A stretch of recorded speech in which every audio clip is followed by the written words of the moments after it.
நீங்கள் பார்த்துக் கொண்டிருப்பது நாட்டுக்கோட்டை நகரத்தார் டிவி. சப்ஸ்கிரைப் செய்து கொள்ளுங்கள், லைக் செய்யுங்கள், ஷேர் செய்யுங்கள். சம்பத் செட்டியார் முறைப்படி தயாரிக்கும் சிவம் திருநீர் இப்பொழுது வடபழனி முருகன் கோவில், ராமேஸ்வரம் மற்றும் கேரளாவில் உள்ள பிரபல கோவில்களில் பயன்படுத்தப்படுகின்றது. நீங்களும் சிவம் திருநீர் அணிவீர். சென்னையில் வைர நகைகள் வாங்க R Arunachalam, A Ramnath, smart diamonds, traditionally modern jewellery, T Nagar, Chennai. அமெரிக்காவில் ஒருத்தருடைய படிப்பை, ஒருத்தருடைய முன்னேற்றத்தை யாருமே தடுக்க முடியாது. ஜப்பானுடைய கல்ச்சர் கிட்டத்தட்ட இந்தியா மாதிரி தான். ஏதாவது தாய், தந்தை, அண்ணன், தம்பி, தங்கை என்று இருக்கிறார்கள். அவர்கள் இரவில் தான் பல் தேய்த்து குளிக்கிறார்கள். எல்லா நாடுகளும் முக்கியமான விஷயம் புடவை. இந்த லேடிஸ் புடவை கொட்டிட்டு வருது எல்லா நாடுகளையும் ஆச்சரியம். சில நாடுகளில் கொஞ்சம் பேர் ஆர்வத்தில் இந்த புடவை எங்களுக்கு விலைக்கு கொடுங்களேன். அப்போது கேட்பாங்கலாம், யாரும்பாங்க. இந்த புடவையெல்லாம் பார்த்து அவங்களுக்கு ஏதோ பெரிய ஆள்னு, இவங்கெல்லாம் எங்கள் நாட்டுடைய பிரின்சஸ், இளவரசிகள் அப்படின்னு சொல்லிட்டு நம்புனாங்க. அப்படியா, இளவரசிகளா, என்னங்க இப்படி ஜிலு ஜிலுன்னு இருக்குது புடவையெல்லாம். எங்கே போனாலும் கைதடி கூப்பிட்டு ஃபோட்டோ எடுப்பார்கள். அனைத்து மிருகங்களையும் பார்க்கிறோம். நம் ஜீப்பில் ஏற்றி கொண்டு போயிடாலும் ஓப்பன் ஜீப்பு, சைடுலேயே புலி வருது, சிங்கம் வருது. அதுபோல் ஒரு வித்தியாசமான அனுபவம். தலைமையில் நிமிர்ந்து பார்த்தால் மேலே ஒரு மலைப்பாம்பு ஒரு மரத்தில் கடையில் போய் கொண்டிருக்கிறது. அங்கே போய் நாங்கள் தெரிந்து கொண்ட சில விஷயங்களில் ஒன்று, எந்த மிருகத்தையும் நீங்கள் தொடவில்லை என்றால் அது உங்களை ஒன்றும் செய்யாது. சிங்கத்தில் பார்த்தீர்கள் என்றால் சிங்கம் வேட்டையாடாது. பெண் சிங்கம் தான் வேட்டையாடும், ஆண் சிங்கம் வேட்டையாடாது. ஆண் சிங்கம் எதுவுமே பண்ணாது. பெண் சிங்கம் இவ்வளோ வேட்டையாடி சாப்பாடு, அது ஆண் சிங்கம் சாப்பிட்டா தான் இது சாப்பிடும். அதனால தான் நம்ம ஆம்பளை சிங்கம்னு சொல்கிறோம்.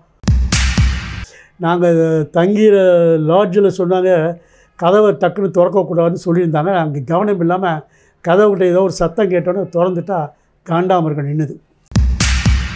கம்போடியா என்று ஒரு நாடு, ஏழ்மையான, கேள்விப்பட்டிருப்பீர்கள். அந்த நாட்டில் எந்த ஒரு பெரிய வளமும் கிடையாது. அங்கே உள்ள கோயில் தான் உலகத்திலேயே மிக நீள அகலமான கோயில், கம்போடியா கோயில், விஷ்ணு கோயில். இது அந்த கோயில் கிட்டத்தட்ட ஒரு 1000 சாமி இருக்கிறது. அந்த நாட்டில் கரப்பாம்பூச்சி, வண்டு, சிலந்தி, இது 3 தான் ஏழை மக்களின் சாப்பாடு. எனக்கு 100 கிராம் கரப்பாம்பூச்சி கொடு அப்படின்னு சொன்னோம்னா அந்த கரப்பாம்பூச்சி எடுத்து பக்கத்துலேயே வறுக்கிறாங்க. வறுத்துட்டு மிளகாத்தூள் போட்டு கொடுக்குறாங்க. பாம்பு சூப்பெல்லாம் சாதாரணமாக சாப்பிடுகிறார்கள். மொத்தமாக கூடையில் பாம்பை கொண்டு விடுவார்கள். பாம்பை தோலை எடுத்து உள்ளே இருக்க சதையை எடுத்து விட்டு தலையை கட் பண்ணி விட்டு சூப்பு போட்டு, பாம்பு சூப் குடித்தாய் என்று கேட்காதீர்கள், கொஞ்சம் குடித்தேன். அந்த குடித்தது ருசியோ இல்லையோ எனக்கு தெரியாது, அந்த நினைவினால் எனக்கு அது பிடிக்கவில்லை. அந்த ரஷ்யாவிலிருந்து மிகவும் சண்டை போட்டு பிரிந்த காலத்தில் ஒரு 15-16 குட்டி நாடுகள் பிரிந்தன. பிரிந்த பிறகு அத்தனை நாடுகளும் வளமாகிவிட்டன. ரஷ்யாவின் நிலைமை இப்பொழுது கொஞ்சம் பரவாயில்லை, தவிர எனக்கு திருப்திப்படவில்லை. ரொம்ப ஒரு ஏழ்மையான நாடு. கவர்மெண்ட் ஆஃபீஷியல்ஸும் மிலிட்ரி ஆள்களும் சேர்ந்து அந்த ரஷ்யாவை சுரண்டுகிறார்கள். ஒரு காலத்தில் அமெரிக்காவோடு போட்டி கொண்ட ரஷ்யா இன்றைக்கு சிதிலமான ஒரு நிலைக்கு வந்துவிட்டது. அது நாட்டு மக்களுக்கு வேறு எந்த உணவும் கிடையாது. பிரிந்த நாடுகள் அனைத்தில் இப்போ ஒரு 15 நாடுகள் பிரிந்தன. குட்டி நாடு ஒன்றும் ஒரு 50 கிலோமீட்டர் 40 கிலோமீட்டர் அவ்வளோ தூரம் தான். அதில் நாங்கள் ஒரு 6-7 நாடுகளுக்கு போனோம். எல்லாருமே முன்னேறி விட்டார்கள். அது எல்லாமே ஒரு முஸ்லீம் கண்ட்ரி. ஆனால் அவர்கள் யூரோப்பியன் கல்ச்சர் இருப்பதால் முஸ்லீமுடைய எதையும் அவர்கள் ஃபாலோ பண்ணுவதே கிடையாது. மசூதி போகணும், அங்கே போகணும், எந்த ஒரு கட்டுப்பாடும் இல்லாமல் யூரோப்பியன் கல்ச்சரில் எல்லா நாடுகளும், கசகஸ்தான், கிர்கிஸ்தான், அது போன்ற பல நாடுகள் இருக்கின்றன. நம்ம சாஸ்திரி கூட போயிருந்தார், உஸ்பெஸ்கிஸ்தான், அவர் சிலை இருக்குது. இந்தியர்கள் என்றால் உயிரை விட்டு விடுவார்கள். ஏன்னால் அந்த நாட்டு மக்களுக்கு மெடிக்கலுக்கு அதிகமாக உதவி பண்ணுவது உலகத்தில் இந்தியா தான். அங்கே எல்லா நாடுகளும் செலவு அதிகமாகும். அதில் 1/4 பங்கு செலவிலேயே இந்தியா அவர்களுக்கு எல்லாவற்றுடைய ட்ரீட்மெண்ட்டும் கொடுக்கிறது. ஸோ அந்த நாட்டு மக்கள் அனைவரும் நாம் இந்தியர்கள் என்றால் மிகவும் மரியாதையாக இருக்கிறார்கள். நாங்களும் மிகவும் சந்தோஷமாக இருந்தது. ஒவ்வொரு நாட்டிலும் சாதாரண மக்கள் அவ்வளோ நம் ரோட்டில் பக்கத்தில் ஒரு 1/4 கிலோமீட்டர் 1/2 கிலோமீட்டர் தள்ளி நடந்து போனால் கூட அங்கே இருந்து கையை தட்டி கூப்பிட்டு, சார் உங்களோட ஃபோட்டோ எடுத்துக்கணும். அவர்களுக்கு அடுத்த முக்கியமான விஷயம், எல்லா நாடுகளும் முக்கியமான விஷயம் புடவை. இந்த லேடிஸ் புடவை கொட்டிட்டு வருது எல்லா நாடுகளையும் ஆச்சரியம்.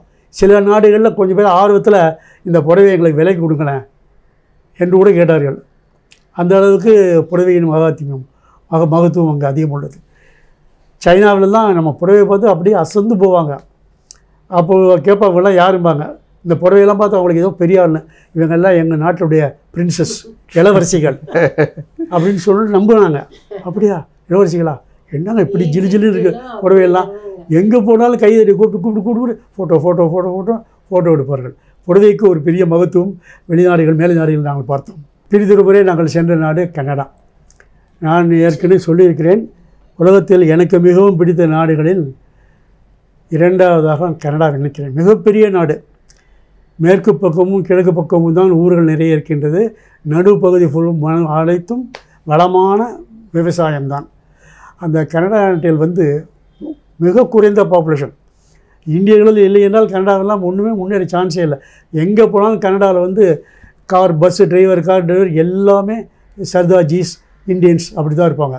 அதே போல் எங்கே போனாலும் கம்ப்யூட்டர் தான். கனடா இல்லை, உலகத்திலேயே எங்கே போனாலும் 90% கம்ப்யூட்டருக்கு இந்தியன்ஸ் தான். நம்மளை விட கற்றுக்க ஆசைப்படுறாங்க சைனாக்காரங்க. பட் அவர்களுக்கு இங்கிலீஷ் வராது. நம்ம நாட்டில் இயற்கையாகவே ஆங்கிலேயன் ஆண்டதுனால எல்லாருக்கும் ஆங்கிலம் எளிதாக வந்துவிடும். ஸோ எல்லா நாடும் அதே போல் கனடாவிலும் எல்லா இடத்திலும் கம்ப்யூட்டருக்கு இன்சார்ஜாக இருப்பவர்கள் இந்தியர்களே. கனடாவுடைய டெம்பரேச்சர் பார்த்திங்கன்னா வெயில் காலத்துலேயும் குளிர் காலத்துலையும் எக்ஸ்ட்ரீமுக்கு போகும். 40 டிகிரி மைனஸுக்கு போகும். நானும் ஆச்சரியப்பட்டேன். 40 டிகிரி மைனஸ் நம்ம கண்ணால் பார்த்ததே கிடையாது. இந்தியன்ஸு கேட்டால் எப்படி இருக்கிறீங்கன்னு. முதல் வருஷம் ரொம்ப கஷ்டப்பட்டோம். இப்போ பழைய பிடிச்சிடாங்க. ஸோ வெயிலும் ரொம்ப எக்ஸ்ட்ரீம், மழையும் எக்ஸ்ட்ரீம், குளிரும் எக்ஸ்ட்ரீமாக இருக்கும். ஆனால் ஒரு அருமையான நாடு கனடாவில். எல்லா ஊர்களும் அவ்வளவு சுத்தமாகவும் அவ்வளோ அருமையாக இருக்கும். கண்ணில் ஒற்றிக்கொள்வது போல் மனதுக்கு சந்தோஷம் வர வேண்டும் என்றால் கனடாவுக்கு செல்லுங்கள். கனடாவில் நீங்கள் அவசியம் பார்க்க வேண்டிய இடம் நயாகரா. நயாகரா பொதுவாக அமெரிக்காவை தான் நயாகரா சொல்லுவாங்க. ஆனால் நயாகராவுடைய பின்பகுதி தான் அமெரிக்காவில் இருக்குது. நயாகராவின் முன்பகுதி தான் அவசியம் நீங்கள் பார்க்க வேண்டும். அது வந்து கனடாவில் ரொம்ப அருமையாக இருக்கும். அதாவது நதிக்கு ஒரு 5 அடி டிஸ்டன்ஸுக்கு நீங்கள் போகிற மாதிரி வழி பண்ணியிருக்கிறாங்க. நயாகராவுடைய ஸ்பீடு உங்களுக்கு தெரியும். அதுக்குள்ளே ஒரு 5 அடிக்குள்ளே உள்ளே போய் பார்க்குற மாதிரியெல்லாம் ஒரு அரேஞ்ச்மெண்ட்ஸ் பண்ணியிருக்கிறாங்க. ரொம்ப அருமையான இது வந்து நயாகரா இன் கனடா. அமெரிக்காவில் சுமாராக இருக்கும். சைனாவுக்கு சென்றிருந்தோம். சைனா வந்து நம்ம ஆசியன் கண்ட்ரிகள் எல்லாம் சற்று வித்தியாசமாக இருக்கும். மேலை நாட்டு கண்ட்ரிகள் யூரோப்பியன் கண்ட்ரிஸ் போல் இல்லாமல் வித்தியாசமாக இருக்கும். ஆனால் சைனாவின் முன்னேற்றம் நம் மனதில் கற்பனை பண்ண முடியாத அளவிற்கு ஒரு நல்ல முன்னேற்றம் இருக்கிறது. சைனாவில் வந்து ஒரு ட்ரெயின் ஒன்று இருக்குது. 1500 கிலோமீட்டர் நான் ஸ்டாப்பாக போகிறது. அப்பொழுது நான் கேட்டேன், எப்படி நான் ஸ்டாப்பாக போகுது? நடுவில் எத்தனையோ கிராமங்கள் எல்லாம் வருமே, ஊர்கள் வரலாமேன்னு கேட்டேன். அவர்கள் என்ன செய்திருக்கிறார்கள், ஒவ்வொரு ஊர் ஆரம்பத்திலும் ஒரு சப்வே கட்டியிருக்கிறார்கள். அந்த ஊரின் முடிவில் ஒரு ஃப்ளைஓவர் கட்டியிருக்கிறார்கள். அதனால் எல்லா கார் வாகனங்கள் எல்லாம் சப்வேயிலும் ஃப்ளைஓவரும் போகின்றது. ட்ரெயினுக்கு கேட்டே கிடையாது. யோசித்து பாருங்கள், 1500 கிலோமீட்டர் போகிற ஒரு ரயில்வே கேட்டே இல்லாமல் நான் ஸ்டாப் புறப்பட்ட இடத்துலேருந்து கடைசி வரைக்கும் எந்த தடங்களும் இல்லாமல் செய்கிறது சைனாவில். அந்த அளவுக்கு முன்னேறிகள் சைனாவில் வந்து விவசாயிகளுக்கு கூட 15 மாடி கட்டணம் 16 மாடி கட்டணம் கட்டியிருக்கிறார்கள். 10வது மாடி 12வது மாடியில்தான் விவசாயிகள் இருக்கிறார்கள். அந்த அளவுக்கு அந்த நாடு முன்னேறி இருக்கிறது. ஆனால் கட்டுப்பாடான நாடு. ஒரு குழந்தை தான் பெற்றுக்கொள்ளலாம் என்றார்கள். இப்பொழுது தான் 2வது குழந்தைக்கு அனுமதி தந்திருக்கிறார்கள். யாரும் சைனாவில் கைப்பணம் போட்டு எந்த இடத்தையும் வாங்க முடியாது. இப்பொழுது கொஞ்சம் எல்லாம் ரிலாக்ஸ் பண்ணியிருக்கிறார்கள். இது சைனாவில் வந்து ரொம்ப நாங்கள் ஆச்சரியப்பட்ட விஷயம், ஓரளவுக்கு அருவருக்கத்தக்க விஷயம் என்று கூட சொல்லலாம். அவர்கள் இன்னது தான் சாப்பிட வேண்டும் என்று ஒரு வரைமுறை வைத்து கொள்ளவில்லை. பாம்பு சூப்பெல்லாம் சாதாரணமாக சாப்பிடுகிறார்கள். மொத்தமாக கூடையிலிருந்து பாம்பை கொண்டு வந்து விடுவார்கள்.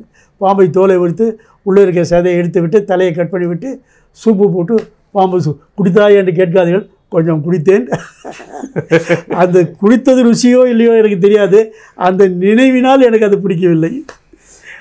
மற்றபடி எல்லா நமக்கே தெரியும், கொரோனா இப்பொழுது எப்படி வந்தது, சைனாவிலிருந்து தான். எதைத்தான் சாப்பிட வேண்டும் என்றில்லை, அனைத்து பொருளையும் சாப்பிடுவார்கள். இப்பொழுதும் சாப்பிட்டு கொண்டிருக்கிறார்கள். இதற்காக ஒன்றும் அசரவில்லை. சாப்பிடணும். அவருடைய பாப்புலேஷனுக்கு அதெல்லாம் சாப்பிட்டால் தான் சரிப்பட்டு வரும் என்று தோன்றுகிறது. ஆனால் முன்னேற்றம் நம்மளை போல் ஒரு இந்தியா சுதந்திரம் அடையும்பொழுது இந்தியா ₹1, சைனாவில் ₹1 10 காசு. இன்றைக்கி இந்தியாவில் ₹1, சைனாவில் நம்ம ₹13 கொடுக்க வேண்டும். அப்பொழுது நம்மளோட 13 மடங்கு முன்னேறியிருக்கிறார்கள் என்பதை உணர வேண்டும். அரசாங்கம் கடுமையான அரசாங்கம். பல நாடுகள் சென்றிருந்தாலும் ஒரு வித்தியாசமான நாடு என்று நான் நினைப்பது நைரோபி. அங்கே மாசை மாரா என்று ஒரு 1500 கிலோமீட்டர் நீளமுள்ள ஒரு வனம் இருக்கிறது. அதில் நாங்கள் முதல் ஒரு 50 கிலோமீட்டர் வரைக்கும் ஜீப்பில் போனோம். மற்ற எல்லா இடங்களையும் மனிதர்களை அப்படி பார்த்து கட்டிடங்களை பார்த்து வியந்தோம். இங்கே அப்படி இல்லை. அனைத்து மிருகங்களையும் பார்க்கிறோம். நம் ஜீப்பில் ஏற்றி கொண்டு போயிடாலும் ஓப்பன் ஜீப்பு, சைடுலேயே புலி வருது, சிங்கம் வருது. அதுபோல் ஒரு வித்தியாசமான அனுபவம். தலைமையில் நிமிர்ந்து பார்த்தால் மேலே ஒரு மலைப்பாம்பு ஒரு மரத்தில் கிளையில் போய் கொண்டிருக்கிறது. அங்கே போய் நாங்கள் தெரிந்து கொண்ட சில விஷயங்களில் ஒன்று, எந்த மிருகத்தையும் நீங்கள் தொடவில்லை என்றால் அது உங்களை ஒன்றும் செய்யாது. அது அதுபாடு போய் கொண்டிருக்கும். நாம் விஷமம் பண்ணினால் தான் அது திருப்பி நம்மளை அட்டாக் பண்ணும். அது எப்படி போயிருந்தால் நாம் அதை ஏதோ செய்து விடுவோம் என்று பயந்து அது ஒதுங்கி செல்லும். அதுபோல் அனைத்து மிருகங்களும் அப்படி தான் இருக்கின்றன. ஒட்டக சிவிங்கி ஊரெல்லாம் ஒட்டக சிவிங்கி இருக்குது. நம்ம காடுகளில் வனங்களில் தான் பார்க்குறோம். நீங்கள் அந்த நாட்டில் ரோட்டில் போனால் இந்த பக்கம் பஸ்ஸு போகுது, இந்த பக்கம் கார் போகுது, அந்த பக்கம் ஒரு ஒட்டக சிவிங்கி அதுபாடு நடந்து போய் கொண்டிருக்கிறது. அதுபோல் பல மிருகங்களை பார்த்தோம். அங்கே பல இடங்களில் ஜீப்புகளை எல்லோரும் அழைத்து போகிறார்கள். ஒரு சிங்கம் ஒரு 1000 ஆடு ஓடும் என்றால் ஒரு புலியோ சிங்கமோ அந்த 1000 ஆடை துரத்தி ஒரு ஆடை பிடிச்சி சாப்பிட்றோம். சாப்பிட்டு தான் அங்கங்கே வச்சுருக்குவாங்க. கனெக்ஷன் கொடுத்து நம்ம போகிற ஜீப்பு கனெக்ஷன் வந்துடும். இப்போ அடிக்குது சிங்கம், நீ பாருங்கன்னு எல்லாம் கூட்டி நம்ம ஒரு 50-60 ஜீப்பில் போகிறவங்க எல்லாரையும் சுற்றி நிற்க வச்சுப்பான். அந்த மிருகங்கள் நம்மளை சட்டை பண்ணுவதே இல்லை. அது சிங்கத்தில் பார்த்தீர்கள் என்றால் சிங்கம் வேட்டையாடாது. பெண் சிங்கம் தான் வேட்டையாடும். ஆண் சிங்கம் வேட்டையாடாது. ஆண் சிங்கம் எதுவுமே பண்ணாது. பெண் சிங்கம் இவ்வளோ வேட்டையாடி சாப்பாடு அது ஆண் சிங்கம் சாப்பிட்டா தான் இது சாப்பிடும். அதனால தான் நம்ம ஆம்பளை சிங்கம்னு சொல்கிறோம். ஒரு வேலையும் பண்ணாமல் ஜபர்தஸ்தாக இருக்கோம் இல்லையா? அதனால தான் ஆம்பளை சிங்கம். இந்த பெண் சிங்கம் வேட்டையாடி பெண் சிங்கமும் குட்டியோடும் அப்படியே காத்திருக்கும். ஆண் சிங்கம் அதில் எவ்வளோ வேணுமோ அதை சாப்பிடும். சாப்பிட்டு முடிச்சுட்டு அப்புறம் நகர்ந்து போகும். அதுக்கப்புறம் தான் இவர்கள் சாப்பிடலாம். சரி, ஆண் சிங்கத்துக்கு எவ்வளோ நாள் பவர் இருக்கும்? இந்த பெண் சிங்கத்தோடு வாழ்க்கை நடத்தும். ஒரு குறிப்பிட்ட கிழ சிங்கம் ஆயிடுச்சுன்னா இந்த பெண் சிங்கம் இன்னொரு ஆண் சிங்கத்தை தேடி போயிடும். அந்த ஆண் சிங்கம் தனியாக விட்ரும். அது கடைசி கால வாழ்க்கை நரக வாழ்க்கை தான். இந்த பெண் சிங்கம் இன்னொரு ஆணோடு சேர்ந்து வாழ்க்கை நடத்தும். இதெல்லாம் ஒரு வித்தியாசமான அனுபவங்கள். அதே போல் புலி, எல்லா மிருகங்களுமே கண்கூடாக பக்கத்தில் எல்லா மிருகங்களையும் பார்த்தோம். நாங்கள் தங்கிற லாட்ஜில் சொன்னாங்க கதவை டக்குன்னு திறக்கக்கூடாதுன்னு சொல்லியிருந்தாங்க. அங்கே கவனம் இல்லாமல் கதவுகிட்ட ஏதோ ஒரு சத்தம் கேட்டோன்னே திறந்துட்டா காண்டாமிருகம் நின்றுது. எங்களுக்கும் காண்டாமிருகம் நடுவில் ஒரு 4-5 அடி அப்படியே நிற்கிது. உடனே டக்குன்னு உள்ளே நான் ஃபோனில் சொன்னேன், எனக்கு காண்டாமல் நிற்கிது, என்ன பண்ணுறது? ஒன்றுமே பண்ணாதீங்க, அது ஒன்றும் பண்ணாது, நீங்கள் பேசாமல் இருங்க. எங்கள் ஒரு ஆள் வந்தோன்னா அப்படியே தட்டி கூட்டி போடுவான். நீங்கள் பேசாமல் பார்த்துட்டு எங்கே எந்த மிருகம் உங்கள் பக்கத்தில் வந்தாலும் அமைதியாக இருங்கன்னு சொல்லிட்டாங்க. ஸோ ஒரு 3 அடி டிஸ்டன்ஸில் காண்டாமிருகத்தை பார்த்து ஷாக் ஆகி அப்புறம் ரோட்டில் அப்படி நடக்கும்போது இப்படி காண்டாமிருகம் போனால் நாங்கள் அப்படியே ஹாப்பியாக போயிட்டே இருந்தோம். ஏன்னா அது குணங்கள் தெரிஞ்சு போச்சு, எதுவுமே செய்ய மாட்டோம்னு சொல்லி தெரிஞ்சு போச்சு. அதுக்கப்புறம் போனால் நிறைய காண்டாமிருகங்களும் அதுவும் எருமைகளும் புலிகளும் எல்லா மிருகங்களும் நம்மளை சுற்றி வரும். அந்த மாதிரி பார்த்தோம். அது ஒரு வித்தியாசமான அனுபவம் உள்ள நாடு நைரோபி. ஆனால் நாடு ரொம்ப பாலாதி நாடு, நம்ம இந்தியாவோடு சேர்த்துக்கலாம். அந்த மாதிரி தான் நாடு. மக்கள் ஏழ்மையான மக்கள். சவுத் அமெரிக்காவில் பல நாடுகள் இருக்கின்றன. அதில் பிரேசில் ஒரு நாட்டுக்கு போயிருந்தோம். இந்த பிரேசிலுக்கு நாடு நீர்வளம் தான் ஜாஸ்தி, நீர்வளம் கொஞ்சம் கம்மியான நாடு தான். அதாவது நயாகரா நீர்வீழ்ச்சி தான் பெருசு என்று எல்லாருக்கும் நினைத்து கொண்டிருக்கிறார்கள். அங்கே இகாசின்ற ஒரு ஃபால்ஸ் இருக்கிறது. பிரிந்து ஒரு 2 கிலோமீட்டர் தூரத்துக்குள்ளே 16-17 இதுக்கு வர நாடு அது. அந்த இகாசி ஃபால்ஸுங்கிறது மிகப்பெரிய அருவி. அது அந்த பிரேசில் இருந்தது. அங்கே மச்சு பிச்சு என்று ஒரு நாகரிகம் இருந்திருக்கிறது. சுமார் 500-600 ஆண்டுகளுக்கு முன்னால் மனிதர்கள் 10,000 கிலோமீட்டர் 10,000 அடி உயரத்தில் மலை மேல் ஏறி சென்றிருக்கிறார்கள். அந்த காலத்தில் 600 ஆண்டுக்கு முன்னால் யாரும் 10,000 அடி மேலே தான் போயிருக்காங்க. எப்படியோ அப்படியே போய் போய் போய் அங்கே ஒரு நாகரிகம் உருவாகிவிட்டது. மனிதர்கள் போய் கொஞ்சம் கொஞ்சமாக சேர்ந்து மச்சு பிச்சு என்று அதை சொல்லுவார்கள். உலக அதிசயங்களில் ஒன்று. நீங்கள் திரைப்படங்களில் கூட அந்த பாடல்களை எந்திரன் என்ற படத்தில் அந்த நாகரிகத்தை பார்க்கலாம். உண்மையிலே இத்தனை 600 ஆண்டுகளுக்கு முன்னால் மனிதன் எப்படி அவ்வளோ தூரம் போனான்னு என்று தெரியல. போய் அவர்கள் கட்டியிருக்கிற பில்டிங் எல்லாம் பார்த்திங்கன்னா கிட்டத்தட்ட நம்முடைய குளியல் ரூம் அது இது அவ்வளவும் அவ்வளோ ஆண்டுகளுக்கு முன்னாலே அது இருந்திருக்கிறது. இந்த மச்சு பிச்சு என்பது ஒரு அனைவரும் பார்க்க வேண்டிய ஒரு முக்கியமான இடம் பிரேசிலில். பிரேசிலுக்கு அடுத்தபடி அமேசான் காடுகள் போன்றோம். சாதாரணமாக அமேசான் காடுகளுக்கு அதிகமான டூரிஸ்டுகள் போவதில்லை என்றால் எங்கு நோக்கினாலும் வெறும் காடுகளும் தோட்டங்களும் அதுபோல தான் இருக்கும். அங்கே நாம் தங்கியிருக்க அறைகளுக்கு இரவு லைட்டு போடுவதே இல்லை. ஏன்னால் அங்கே உள்ள மிருகங்கள் அனைத்தும் தாங்கள் காட்டுக்குள்ளே இருப்பது போல உணர்வை ஏற்படுத்த வேண்டும் என்பதற்காக நமக்கு லைட்டை போட்டு டார்ச் அடித்து சாயங்காலம் 6 மணிக்கு மேலே டார்ச்சை வச்சுக்கிட்டு தான் வெளியே போகணும், வெளியே வரணும், சாப்பிட போகணும். இந்த மாதிரி ஒரு கெடிபிடியில் வச்சுருக்கிறாங்க. அப்படி இருக்கிறதுனால தான் அந்த நாட்டில் எல்லா இடங்கள்லையும் மிருகங்கள் போகிறது வருதெல்லாம் இருக்குது. அங்கே முதலைகள் ஏராளம். வெள்ளை முதலையை அங்கே பார்த்தோம். 5 தலை நாகம் ஒன்று இருக்கிறது என்று சொன்னார்கள். பார்த்தவர்கள் சில பேரும் சொன்னார்கள். ஆனால் எங்களுக்கு அது கண்ணில் அகப்படவில்லை. இது வரைக்கும் ஒரு 6 அல்லது 7 வேளை காலையும் மாலையும் அந்த 5 தலை நாகத்தை பார்த்து விட வேண்டும் என்று போட்டில் போய் பார்த்தோம். ஆனால் அது எங்கள் கண்களில் சிக்கவில்லை. ஏராளமான வெள்ளை முதலைகளையும் மற்ற காட்டு ஜீவராசிகளையும் அங்கே பார்த்தோம். ஒரு கடுமையான காட்டுக்குள்ளே இருந்தோம். போர்ச்சுகல், ஸ்பெயின் போன்ற நாடுகளுக்கும் சென்றோம். சில வித்தியாசம். நாம் தான் கடவுள் பக்தி அதிகம் என்றும் அடுத்தவர்கள் கேலி பண்ணுவதை பார்த்திருக்கிறோம். போர்ச்சுகலில் சர்ச்சுக்கு ஏதேனும் வேண்டுதல் செய்துபவர்கள் முட்டிக்கால் போட்டு கேட்டிலிருந்து சர்ச்சுக்குள்ளே ஒரு 1/2 கிலோமீட்டர் 1 கிலோமீட்டர் முட்டிக்கால் போட்டு நடக்கிறார். ஸோ அவர்களுக்கும் அந்த இறை பக்தி உண்டு என்பது இதை உணர்த்துகிறது. இங்கே ஆனால் வெளிநாடுகள் எல்லாம் வசதியாக இருக்கிறார்கள். நாம் தான் சும்மா சாமி பூதம் என்று சொல்லுகிறோம் சொல்லுகிறாரை தவிர அங்கும் இதே போல் பழக்க வழக்கங்கள் இருக்கின்றன. போர்ச்சுகல் அதே போல் ஸ்பெயினில் இந்த மாடு பிடிக்கிறது. இங்கே நம்ம ஊர்களில் மஞ்சு விரட்டு மாடு பிடிக்கிறதுக்கு அதை விட ரொம்ப சாதாரணமாக இருக்கிறது அந்த குதிரையை பிடிப்பது. ஆனால் அதை அமர்க்கலமாக சொல்லுகிறார்கள். இங்கே அப்படி இல்லை. மஞ்சு விரட்டு எவ்வளோ அருமையாக பண்ணிடும். இதில் 10ல் 1 மடம் கூட அங்கே இருக்காது. ஆனால் ரொம்ப வேர்ல்டு ஃபேமஸாக இருக்கிறது அந்த மாடு பிடிப்பு. கம்போடியா என்று ஒரு நாடு, ஏழ்மையான கேள்விப்பட்டிருப்பீர்கள். அந்த நாட்டில் எந்த ஒரு பெரிய வளமும் கிடையாது.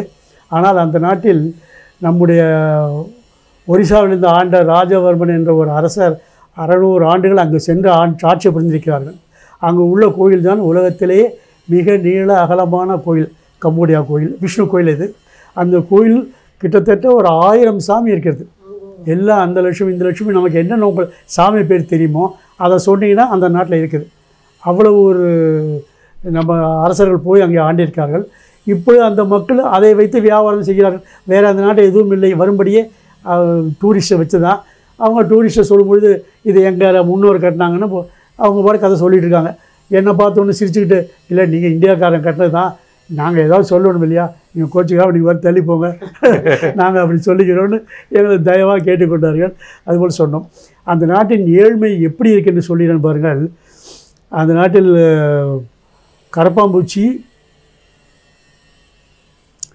வண்டு, சிலந்தி இது 3 தான் ஏழை மக்களின் சாப்பாடு, மெயின் சாப்பாடு. அவ்வளவு ஏழ்மை, எதுவுமே கிடையாது. ஸோ நாங்கள் ஒரு தான் கடைக்கு போகிறோம். அந்த கடையில் பெரிய பெரிய தட்டில் வச்சுருக்காங்க. எனக்கு 100 கிராம் கரப்பாம்பூச்சி கொடு அப்படின்னு சொன்னோம்னா அந்த கரப்பாம்பூச்சி எடுத்து பக்கத்துலேயே வறுக்கிறாங்க. வறுத்துட்டு மிளகாத்தூள் போட்டு கொடுக்குறாங்க. ஸோ இதுதான் அந்த மக்களின் உணவாக இருக்கிறது. ஏழை மக்களின் உணவு வசதியான மிகவும் குறைவு.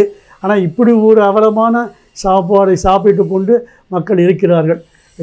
அவர்களுக்கு நல்ல நேரம் நாம் அந்த கோயிலை கட்டினது தான். அந்த கோயிலும் இல்லை என்றால் மக்களுக்கு எந்த ஒரு வழியும் இல்லாமல் போகக்கூடிய நாடு இந்த கம்போடியா.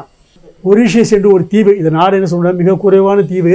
ஒரு முனையிலிருந்து மறுமுனைக்கு நீங்கள் காரில் போனால் ஒரு 1.5 மணி நேரத்தில் போய்விடலாம். அப்படி உள்ள ஒரு தீவு. ஆதி காலத்தில் அங்கே பிரெஞ்சு ஆண்டவர்கள் அங்கே கரும்பு தோட்டம், கரும்பு தான் முழு பயிரிடுறது. அதை கரும்பு தொழில் வேலை பார்க்குறதுக்காக இந்தியாவிலேருந்து ஏகப்பட்ட ஏழைகளை கூட்டி போனார்கள், தமிழர்களை. இப்போ அங்கே இருக்க தமிழர்கள் இப்பொழுதும் தமிழ் பெயரைத்தான் வைத்திருக்கிறார்கள். ஒருத்தர் பேர் மாரியப்பன், ஒருத்தர் பேர் முனிசாமி, ஒருத்தர் ராமசாமி, இன்றும் அதே போல் பேர் வைத்திருக்கிறார்கள். ஆனால் அவர்களுக்கு தமிழெல்லாம் எதுவும் தெரியலை. மிக வயதானவர்களுக்கு தெரிஞ்சிருக்கிறது, தமிழ் எதுவும் தெரியவில்லை. ஆனால் நம்முடைய பண்பாட்டையும் கல்ச்சரையும் இன்றைக்கி அவங்க பாதுகாக்கிறாங்க. தீ மிதிக்கிறது, பாத யாத்திரை போகிறது, இந்த மாதிரி நாம் செய்யும் அனைத்து விஷயங்களையும் அவர்கள் செய்கிறார்கள்.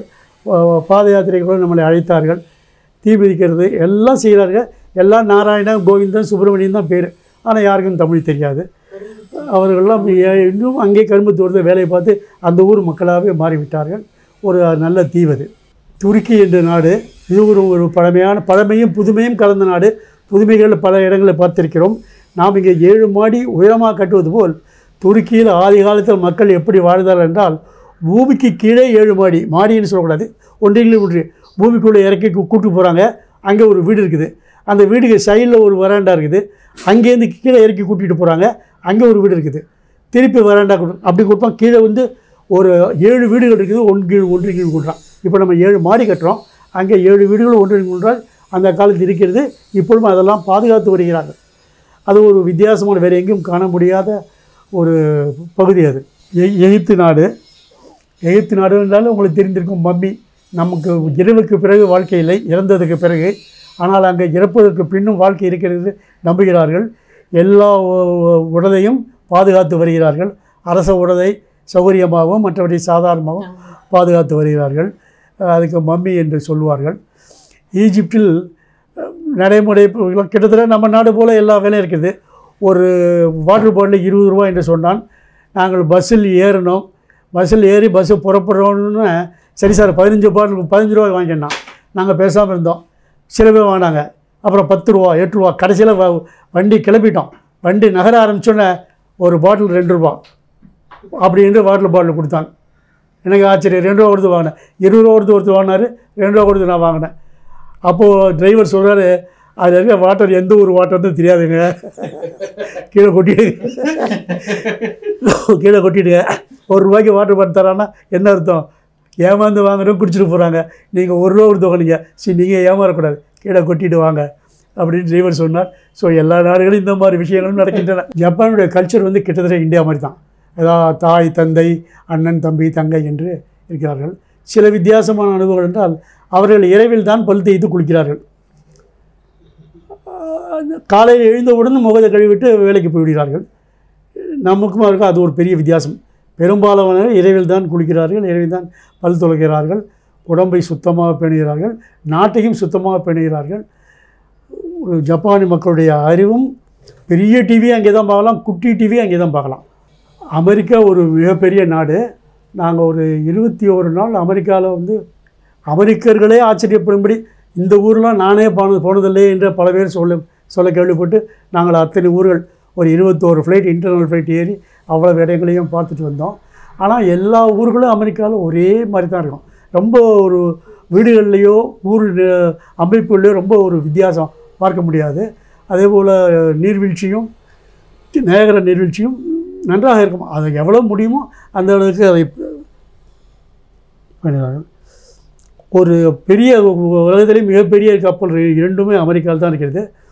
அந்த கப்பலில் ஒரு தடவை நாங்கள் 3 நாள் பிரயாணம் பண்ணோம்.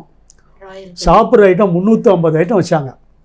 நம்ம அப்பளம் சோறு முதற்கொண்டு ஒரு 350 ஐட்டம்னா அதுவே 1 கிலோமீட்டர் நீளம். அதை நீங்கள் போய் பார்த்துட்டு திரும்புறதுக்கு 1.5 கிலோமீட்டர் ஆகிடும்.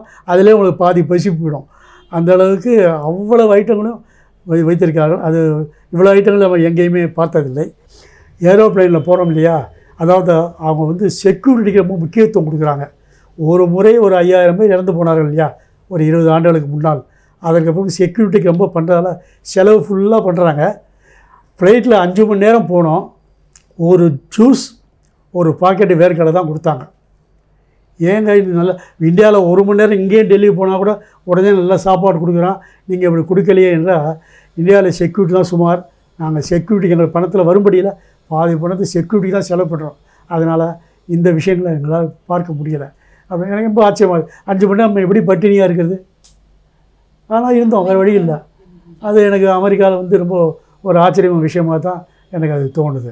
அமெரிக்காவில் வந்து ஒருத்தருடைய படிப்பை, ஒருத்தருடைய முன்னேற்றத்தை யாருமே தடுக்க முடியாது. ஜனாதிபதியால் கூட அதை தடுக்க முடியாது.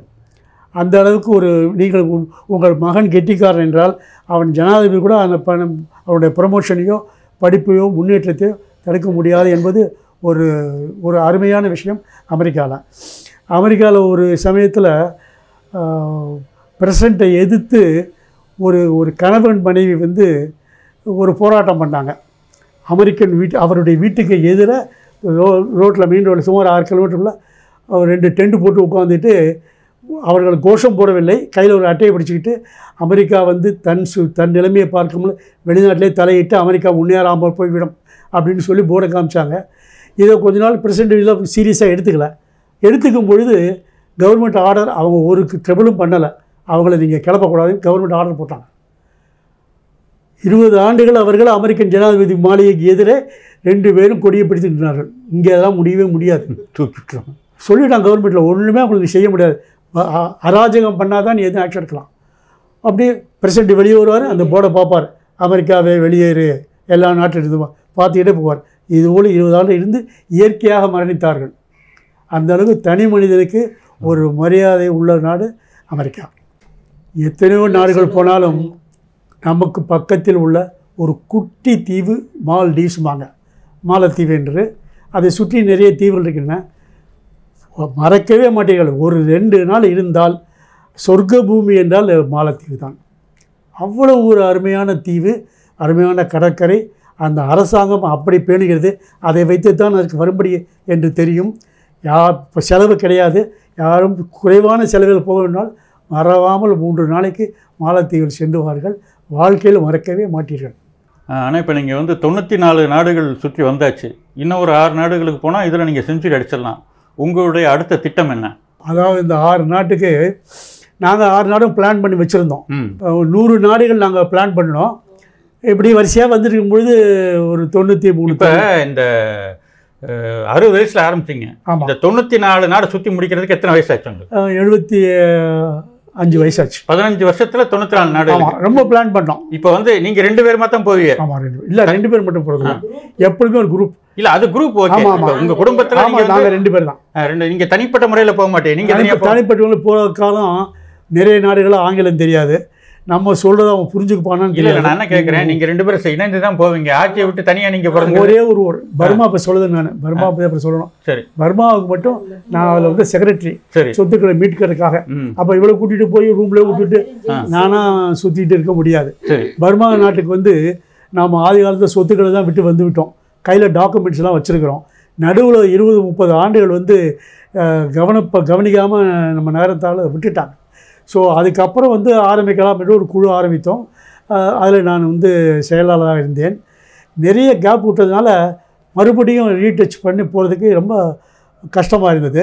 2வது பர்மாவில் வந்து அங்கே நம்ம போன நகரத்தார்கள் எல்லாருமே அங்கே அந்த நாட்டு பெண்ணோடு இணைந்து வாழ்ந்து பிள்ளைகள்லாம் பெற்றிருக்கிறார்கள்.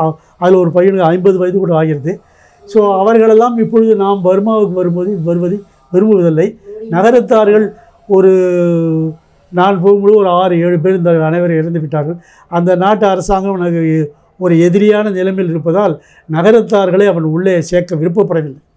எல்லாரையும் அந்த ஒரு பிரிவில் வந்து ஒரே நாளில் பூண்டு சொன்ன உடனே நம்ம நகரத்தார் எல்லாரும் அவங்க பண்டில் கட்டி கூட்டிட்டு பாத யாத்திரை தான் வந்தாங்க. எங்கள் ஐயா கூட பாத யாத்திரை வந்து தான் ஊருக்கு கூட்டிகிட்டு வந்தோம். நிறைய பேர் வழி இல்லை, எதையோ கண்டத்தை சாப்பிட்டு இறந்து போய் அப்படிலாம் இருந்தாங்க. இப்போது கிட்டத்தட்ட ஒரு 150 பேருக்கு உள்ள 7000 கோடி சொத்து ஒரு 50 ஆண்டுகளுக்கு முன்னால் நீங்கள் 10,000 கோடி 12,000 கோடி தாண்டி இருக்கோம். ஆனால் அந்த அரசாங்கம் உண்மையில் அது ஒரு ஏழ்மையான நாடு. ஆனால் அரசாங்கம் சொல்வதையும் நாம் ஓரளவு எடுத்துக்கொள்ள வேண்டும். அந்த அரசாங்கம் நீங்கள் காலை தான் சம்பாதிக்கல, செலவு பண்ணலை. உங்கள் ஐயா வந்தார், வாழ்ந்தார், சம்பாதித்தார், மறைந்து விட்டார், இங்கே ஒரு பெண்களோடு இருந்து வாழ்ந்தார், பிள்ளைகள் பெற்றுக்கொண்டார், ஓகே. இனிமேல் நாங்கள் உங்களே வசதி குறைவானவர்கள், எப்படி உங்களுக்கு கொடுக்க முடியும்? நாங்கள் கேட்டோம், ஐயா இது வந்து ரத்த சம்பந்தம் இல்லையா, ஏதோ ஒரு குறிப்பிட்ட போர்ஷனை கொடு அப்படின்னு கேட்டோம். அதுக்கு கூட அவர்கள் மனம் ஒப்பவில்லை. 2வது 33% நிலத்தை நாம் விலைக்கு வாங்கியிருக்கிறோம் அந்த காலத்தில். ஸோ ஒரு நாட்டில் 33% நிலத்துக்கு விலை போட்டு கொடுப்பது என்பது சாமானிய காரியம் அல்ல. அதனால் அது இனிமேல் கிடைப்பதற்கு சாத்தியம் இல்லை. ஆனால் நல்ல பெயர், நல்ல கோயில்கள் ஏராளம் கிடைக்கும். அங்கே இருக்கும் வயதானவர்களுக்கு நம்முடைய பணி தெரிந்திருக்கிறது. இளைஞர்கள் மட்டும் அதை அவர்கள் அவ்வளோவா உணரவில்லை. நம்ம 51 கோயில் கட்டியிருக்கோம். இங்கே 41 முருகன் கோயில், பெருமாள் கோயிலெலாம் கட்டியிருக்கோம். அங்கே பர்மாவுக்கு ஒரு பெரிய திருவிழா நம்முடைய திருவிழா தான், தைப்பூச திருவிழா தான். இன்றும் அமக்களமாக நடக்கும். ஆனால் கவனிப்பதற்கு இன்றைக்கி நகரத்தார்கள் 2 குடும்பம் தான் இருக்கிறாங்க. 2 பேருமே 90 வயசு வந்துட்டாங்க. ஸோ இனிமேல் அதை பாதுகாக்க யார் பாதுகாப்புன்னு தெரியாது. அங்கே இருக்கிற நாம் அழைத்து கொண்டு போன கணக்கப்பிள்ளையான வல்லம்பர்கள், சேர்வை, ஆசாரி போன்றவர்கள் நம்ம இந்த 2 பேர் காலத்துக்கு பிறகு ஆட்டோமேட்டிக்காக அவர்கள் தான் எடுத்துக்கொள்ள போகிறார்கள். ஏன்னா பர்மாக்காரர்களுக்கும் முருகனுக்கும் சம்மந்தம் இல்லை. அவர்கள் எடுத்துக்கொள்ள வேண்டும். நம்ம ஊர்க்காரர்கள் தான் எடுத்துக்கொண்டு நன்றாக வாழ்க்கை நடத்தட்டும் என்று இறைவனை நாம் வேண்டிக் கொள்கிறோம். ஆக வந்து பர்மாவை தவிர மற்ற நாட்டுக்கெல்லாம் ஆட்சி உங்க கூட வருவாங்க. ஆமாம். சரி, இப்போ அடுத்த திட்டம் என்ன உங்களுக்கு? எப்போ இதுன்னு ஒரு அதாவது இதோட கண்டினியூவேஷனாக அடுத்தது பங்களாதேஷ் போகிறதாக இருந்தோம். சரி, அப்பொழுது தான் கொரோனா வந்து விட்டது. சரி, இந்த கொரோனா முடிஞ்சதுக்கு அப்புறம் உங்கள் பயணம் தொடரும். அடுத்த ஒரு 6 கொரியா செல்ல வேண்டும். சரி, பங்களாதேஷ் செல்ல வேண்டும். மேற்கிந்திய தீவுகள், வெஸ்ட் இண்டீஸ் இல்லையா, வெஸ்ட் இண்டீஸ் செல்ல வேண்டும். மேலும் சின்ன சின்ன நாடுகள், பெரிய நாடுகளே ஆல்மோஸ்ட் எல்லாம் முடித்து விட்டோம். சுமாரான தீவுகள் அதுபோல் 1-2 தீவுகளை செலக்ட் பண்ணி இன்னும் கொரோனா முடிந்து அடுத்த ஒரு ஆண்டுக்குள் இறைவன் அருளால் போகலாம் என்று தீர்மானித்திருக்கிறோம். சரி, உங்களுடைய கிட்டத்தட்ட ஒரு 15 வருட வெளிநாடுகள் அனுபவங்களை எங்களுடைய நேயர்கள்ட்ட பகிர்ந்துக்கிட்டீங்க. செட்டிநாடு இணைய தொலைக்காட்சி சார்பாக நன்றி, வணக்கம். இதுவரை பொறுமையாக கவனித்துக் கொண்டிருந்த செட்டிநாடு நேயர்களுக்கு என்னுடைய வணக்கத்தை தெரிவித்துக் கொள்கிறேன். நீங்களும் வாழ்க்கையில் ஒரு சில இடங்களையாவது பார்த்து மனமகிழ்ந்து அனுபவிக்க வேண்டும் என்று எல்லாம் வல்ல இறைவனை பிரார்த்திக்கிறேன்.